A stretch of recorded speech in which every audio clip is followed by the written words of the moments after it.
Welcome back to the channel. दोस्तों, tax payers के लिए बहुत बड़ी खुशखबरी है कि सेल टैक्स बार एसोसिएशन ने एक प्रोटेस्ट ऑर्गेनाइज किया था 1 मार्च 2024 को, जिसमें उन्होंने कुछ 6 पॉइंट्स थे जो हाईलाइट किए थे प्रिंसिपल चीफ कमिश्नर के आगे। क्योंकि प्रिंसिपल चीफ कमिश्नर अवेलेबल नहीं रहते हैं डिपार्टमेंट में, तो उनके खिलाफ या उनके अगेंस्ट में उन्होंने एक 6 पॉइंट्स के एक रिप्रेजेंटेशन दी है, जिससे कि वो आगे टैक्स पेयर्स को बहुत फ़ायदा मिलेगा। और क्या होगा कि जो भी नोटिस इशू हुए हैं 17-18 या 18-19 से, क्योंकि वो नोटिस जो है वो डिपार्टमेंट की गलती की वजह से हो रहे हैं, क्योंकि डाटा वैसे ही ऑलरेडी पोर्टल पे बहुत गलत आ रहा है। तो उसके रिगार्डिंग में उन्होंने एक प्रोटेस्ट ऑर्गेनाइज किया था, उसमें उन्होंने 6 पॉइंट्स हाईलाइट किए थे। अब हम देखते हैं कि जो रिप्रेजेंटेशन उन्होंने प्रिंसिपल चीफ कमिश्नर को दिया है, उस रिप्रेजेंटेशन में कौन कौन से टैक्स पेयर्स के लिए फ़ायदेमंद रिप्रेजेंटेशन है। और जो कि स्टार्ट करते हैं, सेल टैक्स बार एसोसिएशन ने जो भी एक प्रोटेस्ट ऑर्गेनाइज किया था कि भाई जो ऑर्गेनाइज ये क्यों किया था, क्योंकि ये जो 17-18 18-19 के जो नोटिस आ रहे हैं वो वेग हैं, यानी कि जो वो नोटिस का कोई मतलब नहीं है।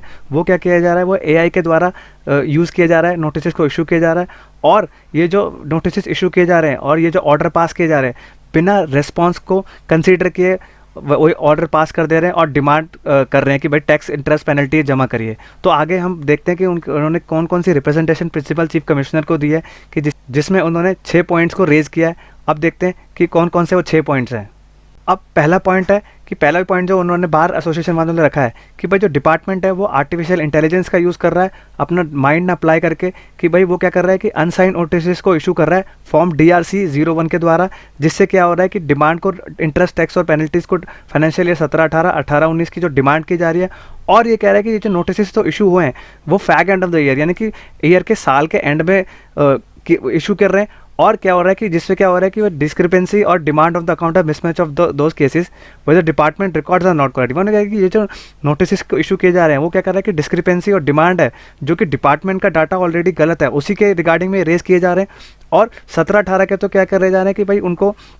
कंफर्म कर दिया जा रहा है और ऑर्डर पास कर दिया जा रहा है कि रिप्लाई को बिना सबमिट करे, जिससे क्या हो रहा है कि टैक्स पेयर्स को बहुत नुकसान हो रहा है। और क्या हो रहा है कि अगर उनको अपील में भी जाना है, अपील में जाने के लिए भी उनको 10% यानी कि जितना टैक्स है उसका 10% ऑफ आपको जमा करना पड़ेगा, तभी आप अपील में जा सकते हैं। फॉर एग्जाम्पल आपको सपोज आपकी टैक्स डिमांड 10 लाख है, तो 10 लाख का 10% हो गया 1 लाख, यानी कि तो 1 लाख रुपये आपको जमा करना पड़ेगा। और जो भी प्रॉपर ऑफिसर ने ऑर्डर पास किया उसके अगेंस्ट में जाने के लिए, अपील फाइल करने के लिए आपको 10% जमा करना पड़ता है। तो ये क्या हो रहा है, टैक्स पेयर्स का ऑलरेडी बहुत नुकसान हो रहा है और उनसे डिमांड किया जा रहा है अननेसेसरी टैक्स को। तो इसके रिगार्डिंग में ये पहला रिप्रेजेंटेशन उन्होंने प्रिंसिपल चीफ कमिश्नर के पास रखा है कि भाई ये जो नोटिस है इसको विड्रॉ करिए और इसका रेजोल्यूशन प्रोवाइड कराइए। सेल टैक्स बार एसोसिएशन वालों ने एक रिप्रेजेंटेशन और दिया है कि जो ये डिमांड निकाली जा रही है ये आर्बिट्रेरी है, और ये जो है वो कोई रिप्लाई जो भी टैक्स पेयर ने सबमिट किया है उसको कंसीडर नहीं किया और जो भी है वो पास कर दिया गया। अब ऑर्डर जो है ये एजुकेटिंग अथॉरिटी को क्या करना पड़ेगा, सेक्शन 161 ऑफ द CGST और या DGST एक्ट 2017 के अकॉर्डिंग क्या करना पड़ेगा,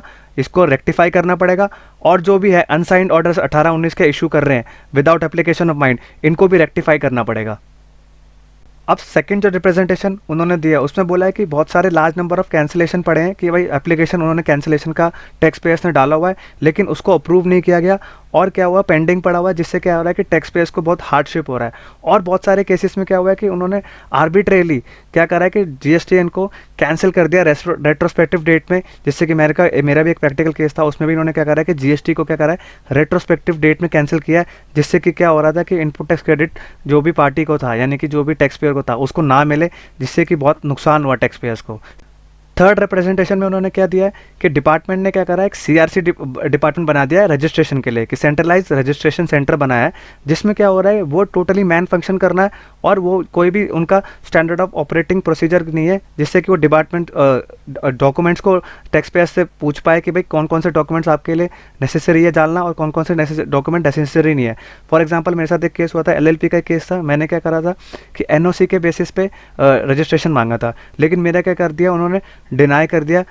किस बेसिस में कि भाई मैंने रेंट एग्रीमेंट अपलोड नहीं किया, यानी कि टोटली कोई भी स्टैंडर्ड ऑफ ऑपरेटिंग प्रोसीजर नहीं है और कौन से डॉक्यूमेंट अपलोड कर रहे हैं टैक्स पेयर वो भी वो देखते नहीं है। और क्या हो रहा है कि जिससे क्या हो रहा है कि रजिस्ट्रेशन प्रोसेस जो भी हो रहा है वो बहुत डिले होता जा रहा है और टैक्स पेयर का बहुत नुकसान हो रहा है। तो जो सेल टैक्स बार एसोसिएशन है उन्होंने क्या बोला है कि कोई भी एप्लीकेशन और जो भी कैंसिलेशन है उसको प्रॉम्प्टली डिस्पोज कर दिया जाए, यानी कि जो भी असेसी या टैक्स पेयर ने एक रजिस्ट्रेशन के लिए अप्लाई किया है और वो क्या करा जाए प्रॉपर ऑफिसर के द्वारा और क्विक स्क्रूटनी के द्वारा उसको डिस्पोज ऑफ कर दिया जाए, जिससे कि टैक्स पेयर्स को नुकसान ना हो। फोर्थ रिप्रेजेंटेशन जो भी सेल टैक्स बार एसोसिएशन ने दिया है कि जो टैक्स पेयर्स आ रहे हैं पर्सनल लेयरिंग के लिए और उनका जो कोई प्रॉपर रिकॉर्डिंग नहीं हो रहा, और जो भी रिप्रेजेंटेशन वो नेक्स्ट हियरिंग के लिए डाल रहे हैं उसके लिए भी कोई प्रॉपर रिकॉर्डिंग नहीं हो रहा है, तो कंसर्न डिपार्टमेंट ने क्या कर रहा है कि उसको रिसीव कर रहा है और एक्नॉलेज नहीं कर रहा है, जिससे कि टैक्स पेयर्स का रिकॉर्ड रहे डिपार्टमेंट के पास। तो सेल टैक्स बार एसोसिएशन ने क्या करा है कि कंसर्न डिपार्टमेंट को बोला है कि भाई पहले तो इंस्ट्रक्टेड वो उसको एक्सेप्ट करे और जो भी डॉक्यूमेंट वो सबमिट कर रहे हैं उसको एक्नॉलेज करे और वो टैक्स पेयर को प्रॉपर एक्नॉलेजमेंट के साथ उनका रिटर्न उनकी रिसीविंग प्रोवाइड करे। फिफ्थ रिप्रेजेंटेशन जो सेल टैक्स बार एसोसिएशन ने दिया है कि टैक्स पेयर्स के बहुत सारे रिफंड पेंडिंग पड़े हुए हैं, जिससे कि एक्सपोर्ट के केसेस में और SEZ को दिया उसके केसेस में, और जो भी इन्वर्टेड ड्यूटी स्ट्रक्चर्स था उसके केसेस में क्या हो रखा था, उनका एक्सेस टैक्स डिपॉजिट हो रखा था। तो सेल टैक्स बार एसोसिएशन ने ये डिमांड किया है कि इनका भी रिफंड जो है उसको प्रॉपरली टाइम बाउंड यानी कि टाइम के अंदर अंदर दायरे के अंदर अंदर उसको भी डिस्पैच कर दिया जाए, जिससे कि टैक्स पेयर्स को रिफंड मिले और उनको नुकसान ज़्यादा ना हो। तो दोस्तों छठा और जो last sale tax bar association का रिप्रेजेंटेशन है उसमें उन्होंने बोला है कि जो टैक्स का जो रिफंड था वैट में पेंडिंग पड़ा था और जो कि आर्बिट्ररी डिमांड पेंडिंग पड़ी है रिलेटेड टू वैट का, तो उसको भी जल्दी से जल्दी रिजॉल्व हो। और क्या हुआ, डिपार्टमेंट ने इसके अगेंस्ट में कोई भी एक रेमेडियल स्टेप नहीं लिया, जिससे कि जो रिफंड जल्दी जल्दी प्रोसेस हो वैट में जो था, और जो आर्बिट्ररी डिमांड यानी कि जो भी डिपार्टमेंट की तरफ से डिमांड निकाली गई आर्बिट्ररी, उसको भी ख़त्म ना करने का उन्होंने कोई स्टेप नहीं लिया है। तो दोस्तों ये 6 पॉइंट्स थे जो कि सेल टैक्स बार एसोसिएशन ने प्रिंसिपल चीफ कमिश्नर के सामने रखे हैं, जिसमें बोला गया है कि जल्दी से जल्दी इसके अगेंस्ट में स्टेप लिए जाए, जिससे कि ये मैटर सारे जल्दी जल्दी रिजॉल्व हो। Thank you very much. Video informative लगा हो तो चैनल को लाइक, सब्सक्राइब और शेयर करिए और बेल आइकन भी प्रेस कर दीजिए, जिससे कि मैं आपके लिए ऐसे इन्फॉर्मेटिव वीडियोस लेके आता रहूँ जिससे आपको फ़ायदा मिले। Thank you very much. और गाइस एक इंपॉर्टेंट इन्फॉर्मेशन और है, नियर फ्यूचर में मैं TDS इनकम टैक्स GST और टैली से रिलेटेड कोर्सेज लॉन्च करने जा रहा हूँ, जो कि बहुत ही अफोर्डेबल और बहुत ही रीजनेबल प्राइजेस में आपको अवेलेबल हो जाएंगे।